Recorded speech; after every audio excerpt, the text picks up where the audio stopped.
여러분 배우니까 모르겠습니다. 감기가 무리하는데 마치 개척자를 보는 것 같습니다. 하나님의 귀한 아들, 딸.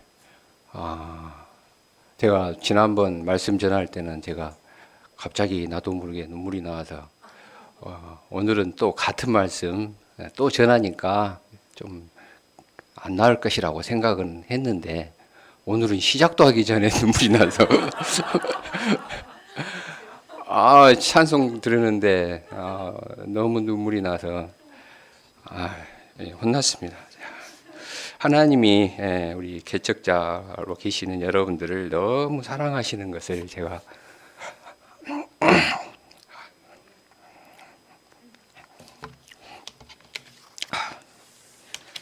휴지 좀 갖다 주시죠.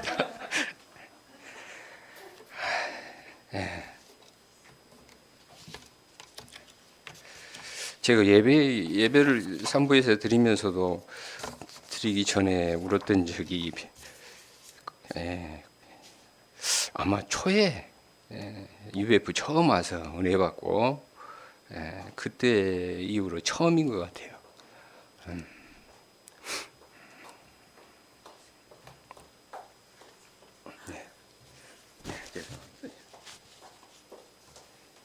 근데 왜 눈물이 나는지 모르겠습니다.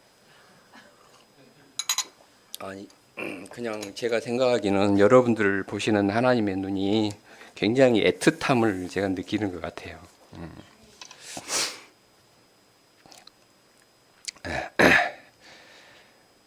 오늘 요절 말씀 29장 13절 읽고 시작하겠습니다. 29장 13절 시작. 너희가 온 마음으로 나를 구하면 나를 찾을 것이요 나를 만나리라. 새해를 맞이하면서 신년 특강으로 우리는 두 강을 들었습니다.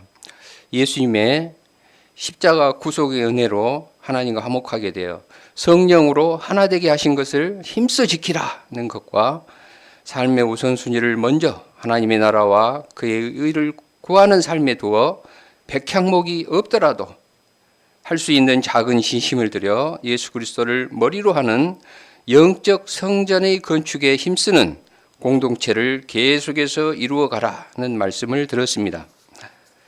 듣는 것에는 두 가지가 있다고 합니다. 단순히 말씀을 듣고 무슨 뜻인지 아는 것, 히어링이 있습니다. 또 듣고 그 말대로 따르는 것, 리스닝이 있습니다. CBF 주일학교에서 제가 주일학교 교장으로 섬기고 있습니다. 떠드는 아이들에게 조용히 해! 라고 고함치면 주의를 기울이고 조용해집니다. 그야말로 그 말을 리스닝한 것, 즉 경청한 것입니다. 반면에 무슨 말인지 듣고 알아먹었지만 히어링, 여전히 떠들고 있으면 들어도 들은 것이 아닙니다. 오늘 말씀은 1, 2강에 이어서 신년 3강으로 하나 되게 하신 것을 힘써 지키고 성전 건축을 이루기 위해 무엇을 해야 하는지 하나님께서 이렇게 말씀하십니다. 온 마음으로 나를 구하라. 말씀을 통해 하나님의 뜻을 깨닫고 말씀대로 따름으로 들을 귀 있는 자가 될 수 있기를 기도합니다. 바벨론 왕 느부갓네살 원년에 예레미야에게 하나님의 말씀이 임하여 포로로 끌려간 유다의 모든 백성이 70년 동안 바벨론 왕을 섬길 것을 말씀하셨습니다. 1절을 보십시오. 예언의 말씀대로 바벨론 왕 느부갓네살이 BC 597년에 2차 침입하여 유다 백성들을 포로로 끌고 갔습니다. 당시 바벨론은 정복한 나라에서 아무나 끌고 가지 않고 고관들을 비롯하여 자기 나라의 경제, 교육, 문화에 기여할 수 있는 쓸만한 사람들을 선별했습니다.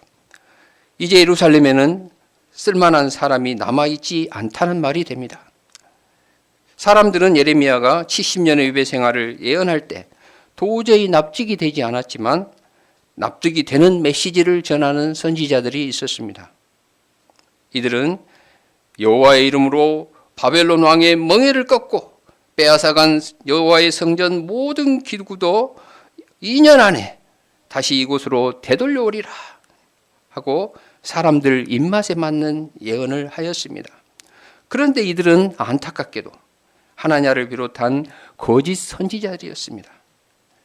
이런 자들이 예루살렘에만 있는 줄 알았는데 바벨론에서조차 거짓 선지자들이 2년 안 설을 퍼뜨려서 끌려간 유다 사람들이 곧 돌아오게 된다고 현혹시키고 있다는 소식이 예레미야에게 들려왔습니다. 오늘 말씀은 유다 백성들이 바벨론의 포로로 끌려간 직후에 예루살렘에 있던 예레미야가 그 사람들에게 보낸 편지 중 일부입니다.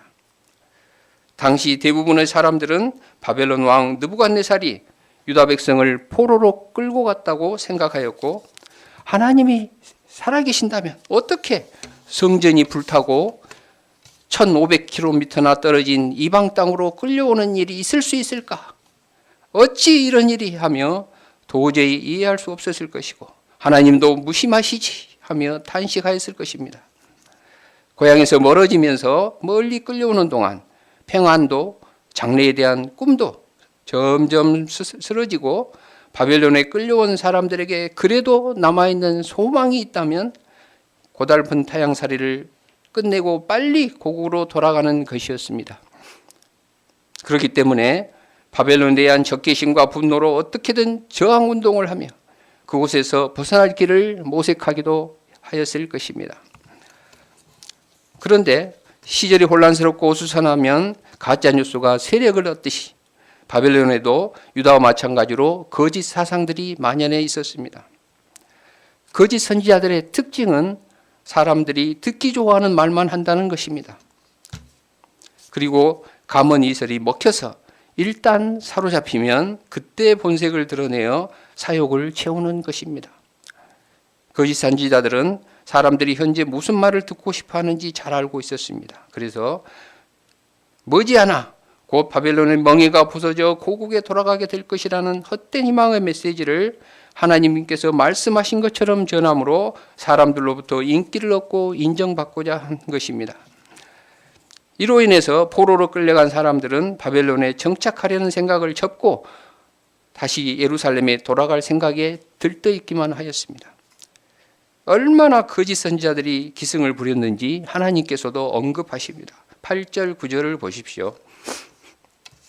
하나님은 예레미야를 통해 바벨론에 거하는 백성들에게, 거짓 선지자들과 점장이들에게 미혹되지 말라고 경고하십니다.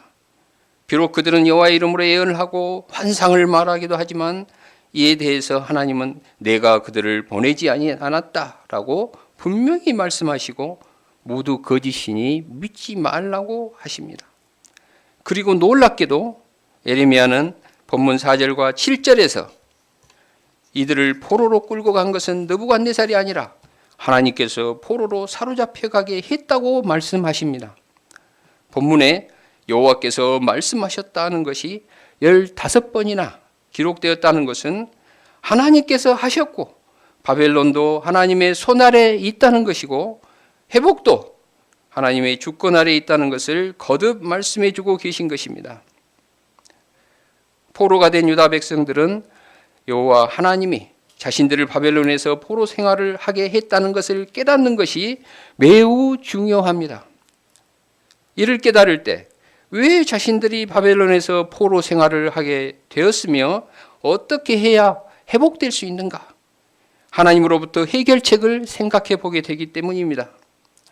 그리고 신실하신 여호와 하나님께서는 벌받아 포로로 끌려간 유다 백성들에게조차 삶의 지침, 즉 살 길 3가지를 전합니다.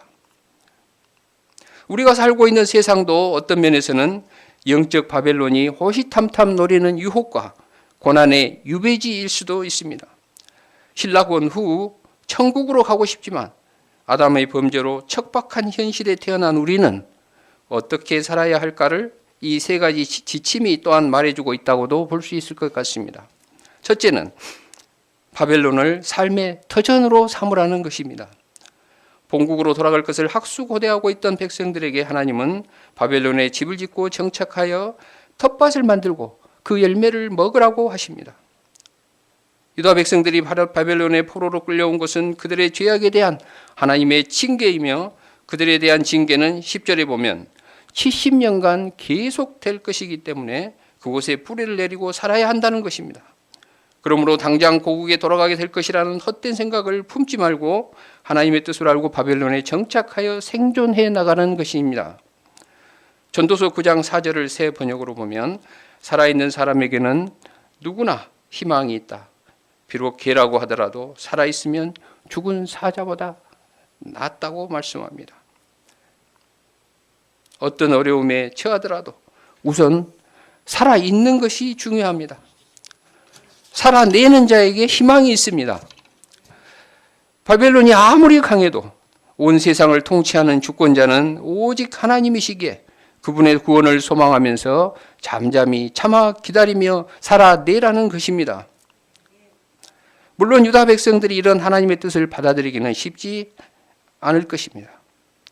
자신들의 미래를 생각하면 어둡고 막막하고 낯설은 이방 땅에서 어떻게 살아야 할지 몰라서 불안하고 두려웠을 것입니다. 그러나 하나님은 바벨론 포로 생활을 통해서 그들을 하나님의 백성답게 고치실 것입니다. 하나님이 선고하신 바벨론의 유배 생활이 단순히 죄에 대한 징계로 끝나는 것이 아니라 보다 나은 신앙의 성숙을 위한 영적 훈련 과정으로서 모든 것을 합력하여 선을 이루시는 하나님의 선하심을 믿어야 합니다. 호세아서 6장 1절과 히브리서 12장 11절은 이렇게 말씀합니다. 오라 우리가 여호와께로 돌아가자. 여호와께서 우리를 찢으셨으나 도로 낫게 하실 것이요 우리를 치셨으나 싸매어 주실 것입니다. 무릇 징계가 당시에는 즐거워 보이지 않고 슬퍼 보이나 후에 그로 말미암아 연단받은 자의 열매를 맺느니라. 말씀에 비추어 볼 때 하나님의 백성은 하나님의 심판 중에 있는 것 같아도 좌절할 필요가 없습니다. 주님의 심판은 우리를 단련하는 영광로이며 연단이 끝나면 정금같이 빛나게 될 것이기 때문입니다. 둘째는 바벨론에서 번성하라는 것입니다.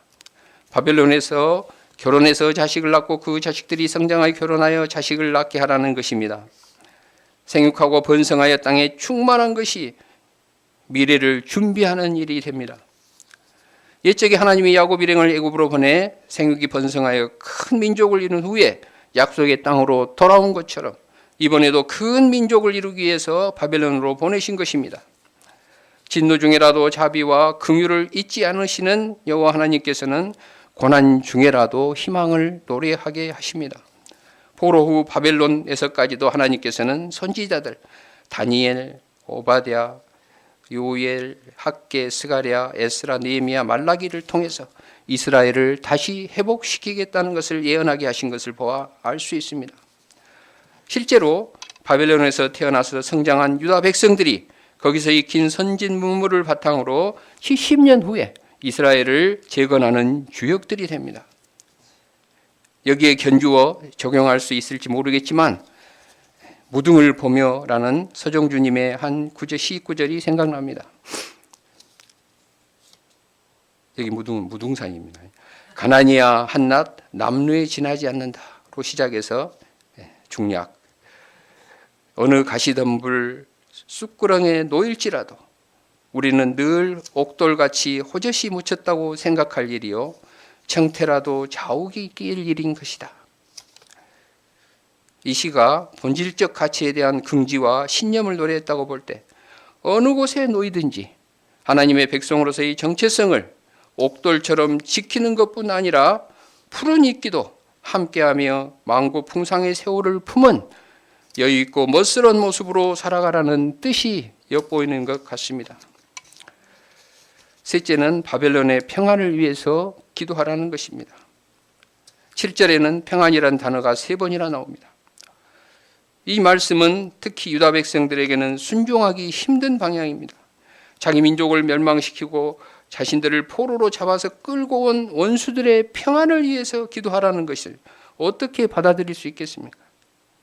하지만 자신들의 안정된 신앙생활을 위해서는 바벨론의 평안을 위해서 기도해야 합니다. 바벨론이라는 한 배에 탄 유다 백성들에게 바벨론의 안녕은 자신들의 안녕이며 그들의 번영은 자신들의 번영이기도 하기 때문입니다. 어떤 세대의 누가 보더라도 쉽게 용납되지 않는 권고가 틀림없지만 포로로 잡혀온 백성들이 큰 불행에도 불구하고 여전히 그들의 신 여호와 하나님을 믿고 오히려 더 정직하고 세금도 잘 내고 번성할 뿐만 아니라 바벨론이 잘대로 되도록 기도한다면 적들은 이게 뭐지? 할 것입니다.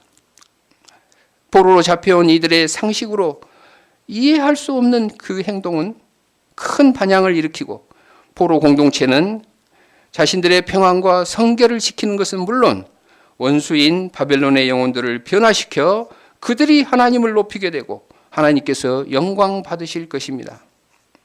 10절을 보십시오. 바벨론에 끌려온 백성들은 70년이 차야 예루살렘으로 돌아올 수 있다고 하나님께서 말씀하십니다.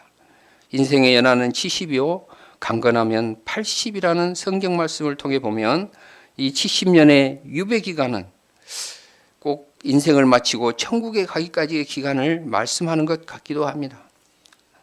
그리고 하나님의 궁극적인 생각이 11절에 나와 있습니다. 한 목소리로 읽어보겠습니다. 너희를 향한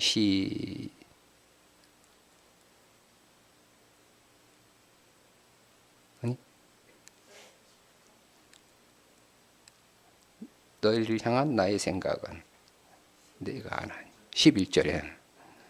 11절 한 목소리 읽어보겠습니다. 시작. 너희를 향한 나의 생각을 내가 아나니 평안이요 재앙이 아니니라. 너희에게 미래와 희망을 주는 것이니라. 나라가 멸망당하고 백성들이 포로로 끌려가는 엄청난 비극을 경험하였음에도 불구하고 그 기간이 70년으로 제한된 것은 절망 속에서 주어진 하나의 희망이 분명하다는 것입니다. 예레미야는 그것을 70 years are completed, 즉 70년이 차는 것이라고 표현하였습니다. 여기서 사용된 히브리어 동사 말레는 비어있는 공간을 채우다라는 뜻입니다. 그런 점에서 70년은 이스라엘이 하나님의 약속을 인내로 기다리며 회개를 통한 거룩함으로 채워야 할 시간적 공간인 것입니다. 이사야도 이스라엘이 바벨론 포로에서 돌아오게 되는 것은 노역의 때가 채워졌기 때문이라고 하면서 말레라는 동사를 사용합니다. 여기에서 노역으로 번역된 히브리어 차바는 전쟁을 위하여 강제로 동원된 병역 기간을 의미합니다. 바벨론 포로 기간은 하나님께서 이스라엘에게 부여한 복역의 때였고 그것은 정해진 기한이 채워지면 곧바로 원래 상태로 회복된다는 것을 의미하고 또한 그것은 이스라엘의 죄악이 사함을 받은 것이라고 이사야서 40장 2절에 선언합니다. 그래서 이사야가 선포하고 있는 이스라엘의 회복도 별도의 조건이 따로 필요 없이 하나님의 전적인 은혜에 근거하고 있음을 알 수 있습니다. 너희를 향한 나의 생각을 내가 하나니 평안이요 재앙이 아니니라. 너희에게 미래와 희망을 주는 것이니라. 이 말씀은 이스라엘이 하나님을 거역하며 우상 숭배를 하고 도덕적으로도 타락한 탓에 이방 족속을 동원해서 징계를 하긴 했지만 하나님이 이스라엘을 어떤 일이 있어도 끝까지 사랑하는 근본 마음에는 전혀 변함이 없다는 것입니다. 그러면 하나님이 밝은 미래를 약속했다고 해서 잠잠히 70년을 그저 기다리기만 하면 될까요? 미래의 희망을 위해서는 그 전제 조건으로 하나님과의 관계성을 먼저 회복해야 합니다. 죄악으로 더럽혀진 자신의 모습을 보고 애통히 회개하며 하나님의 용서를 구해야 합니다. 그런 후에 바벨론에서 하나님의 뜻에 합당한 삶을 살아야 합니다.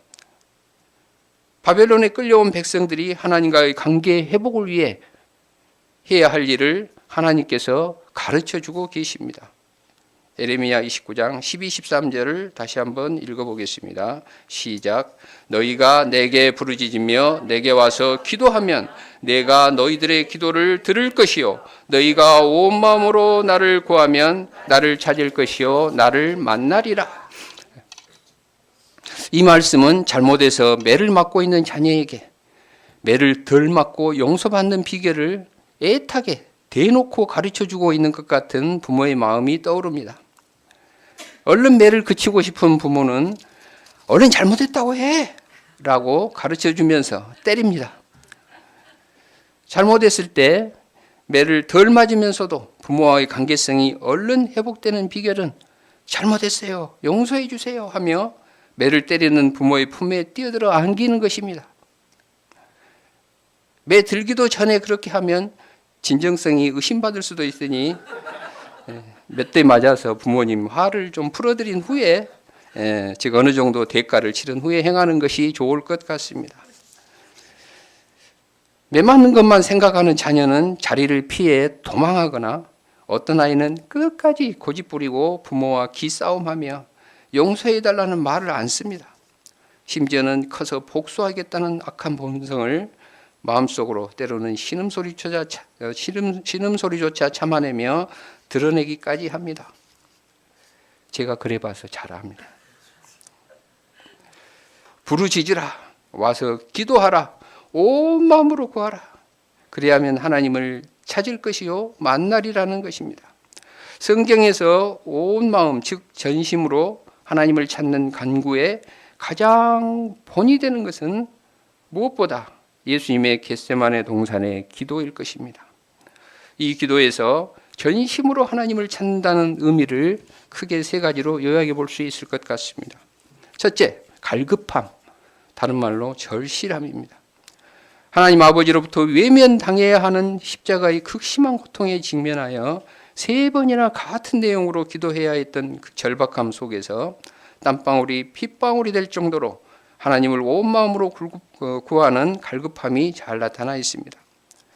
하나님의 은혜와 권능이 정말로 절실하게 필요한 분명한 이유와 근거가 우리를 갈급하게 합니다.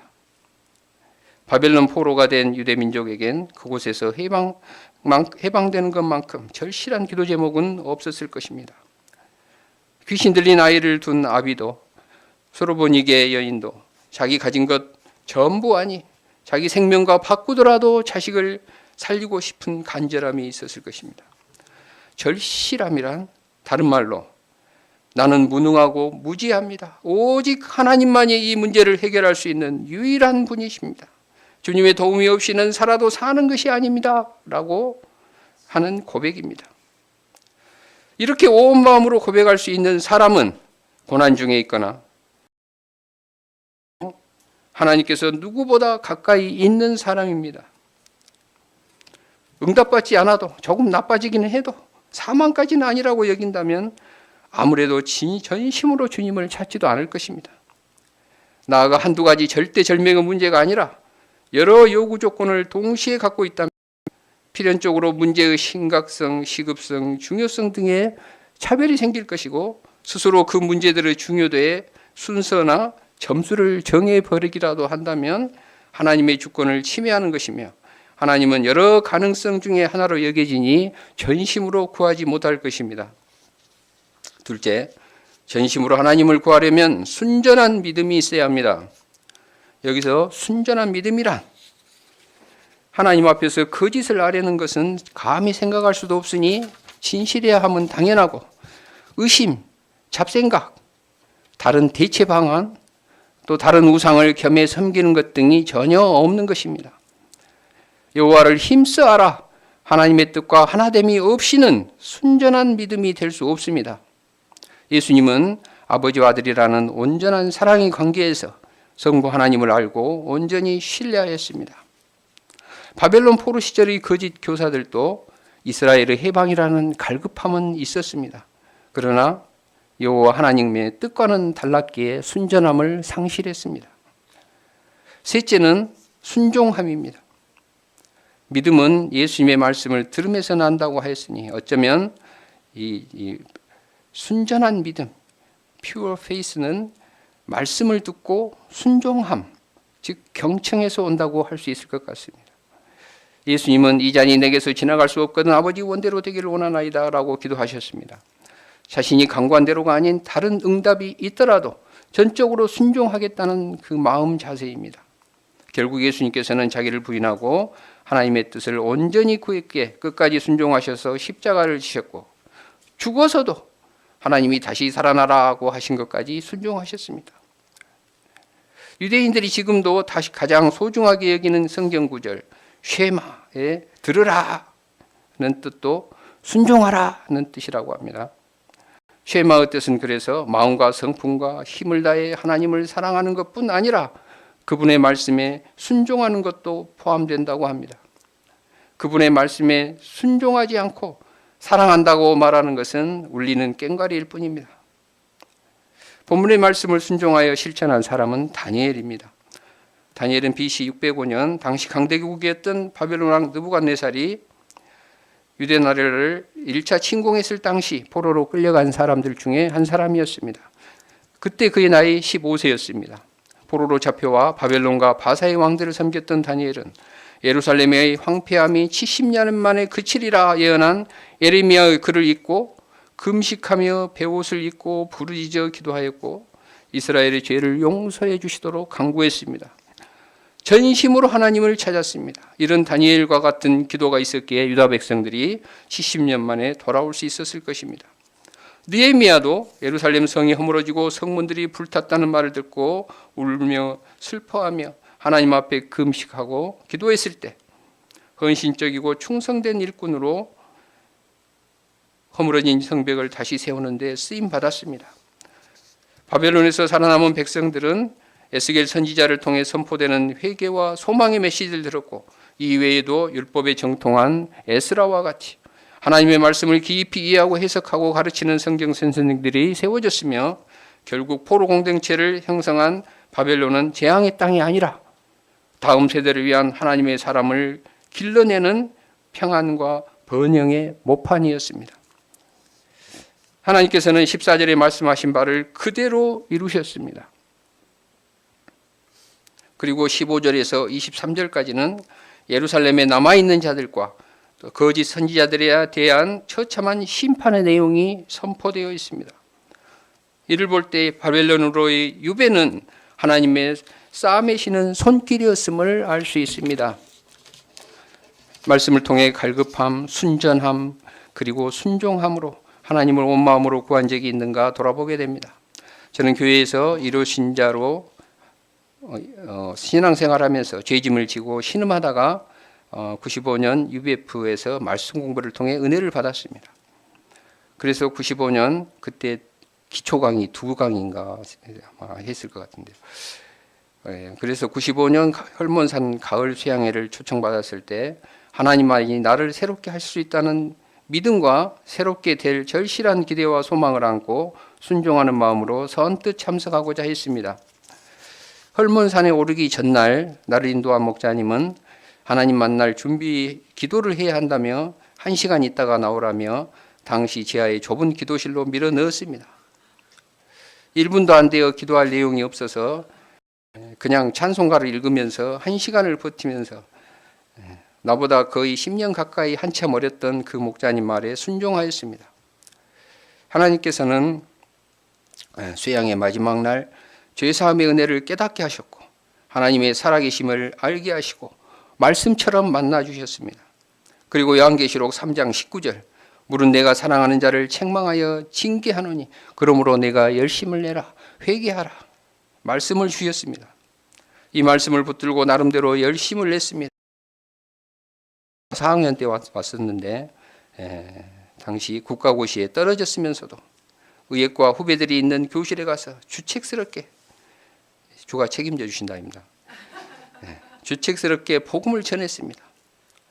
지금은 힘들 것 같은데 그때는 아마도 내 이마를 금강석 같게 해주셨던 것 같습니다.